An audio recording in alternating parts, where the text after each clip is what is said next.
We're back with VirtuPort, and we're with one of the very few leading women in the field. We're with Reem. Thank you for being with us. Thank you so much. I know this is your first time with us on VirtuPort, and I'd like to ask you so many questions regarding cybersecurity in general, but also regarding the Saudi market, because you are working in the Saudi field.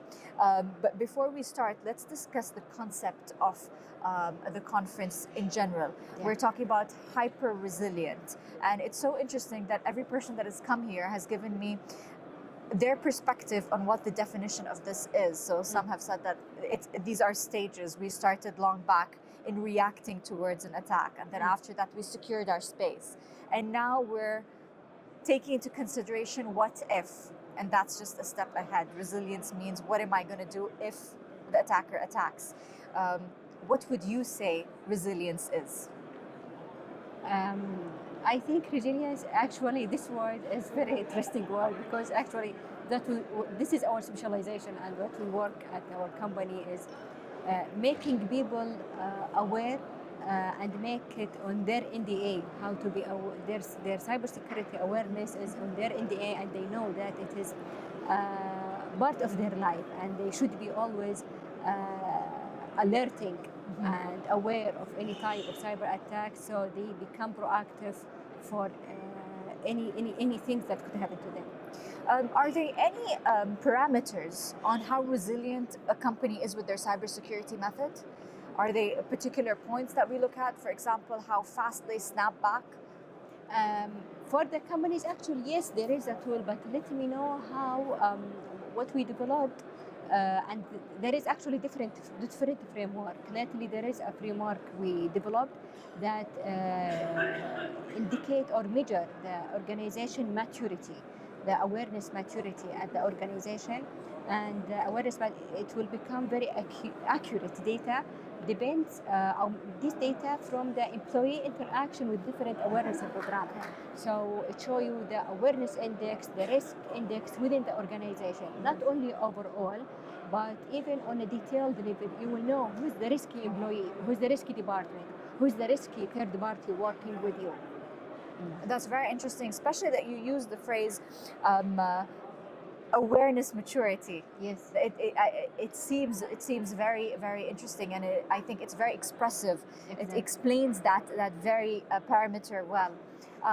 What are some of the most prominent challenges that you find are widely spread today when it comes to cybersecurity? There are people who've mentioned ransomware attacks, vulnerability when it comes to supply chain. But what would you, knowing the Saudi market today, what would you think are some of the most prominent challenges? The most challenges, and we are trying to recover at this challenge, is people themselves, the awareness on people. Because whatever investment you've done within the organization regarding tools, regarding softwares, if the human factor, they are not aware enough, nothing will help the organization. And different data and statistics, and reports globally, not within the organization, it shows that, imagine it, 95% of data leakage because of human errors. Wow, yes. 95? Yes, about human errors, and imagine or not, these human errors, not normal people, most of them from technical people. Why? Because phishing attacks changing every day. The more we rely on technology, the more phishing attack will be hard to figure it. So this is why we are talking about the importance of making people aware, to increase their awareness, to make it a culture of everyone. It is cybersecurity is everyone's responsibility. True. It is not cybersecurity department responsibility only.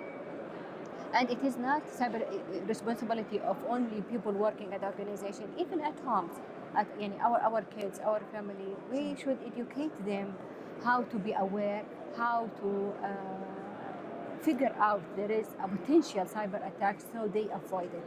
Awareness within the household as well. Yes, True. minimizing risk.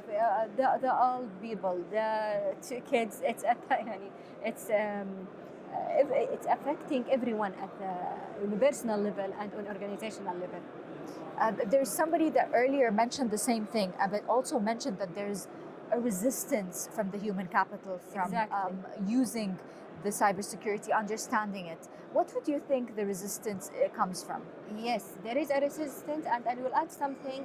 There is difficulties for organization to increasing people awareness through the awareness program. The reason for different things. First one, people think that it is not their responsibility, cybersecurity. So that's what we are advising every organization to work on making sure that it is everyone's responsibility. The other thing, empowering people to be to know and make sure they take care about their online safety and how to make informed decision. The third one, type of awareness we are providing.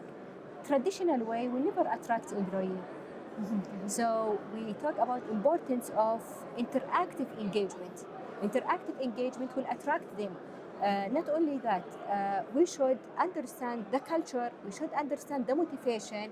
We know we provide the awareness based on their motivation, what is in it for them. Not only regular emails or infographics or messages we send it. Also the other thing, the resistance would come because it is generic message.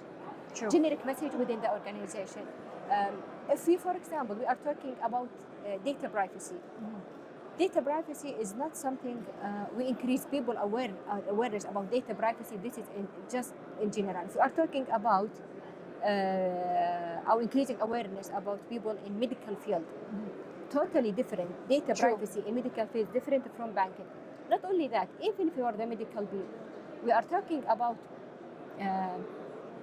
business leaders, the language and the way we are increase their awareness about data privacy, totally different. Their understanding, their incentives are all different. Different because they're focusing about the growth of their business. So they want to make sure there are no financial losses that will affect of them, and so their reputation of work. But the image, for example, for the hospital or their entity, whatever. But when we talk about technician, about data privacy, is totally different. The language should be different. True. This is the lack we have here. It is the customization and focusing on people incentive and the interactive, how make it through gamification, through simulation, attract people. That's so interesting, so well said, and it is true. The fact that we cannot, it's not one size fits all. We need to deliver the message and communicate it in a way that is more attractive and more relatable to the end user. Yes, make it fun, people will come to you. Just like you've made this talk very fun. Thank you so much. Thank you for being with us, and thank you for so your much. time. I know this is your first time with us at VirtuPort. Yes. How do you find the conference? It's amazing. Thank you for being with us, and hopefully we'll see you again. Thank you so much.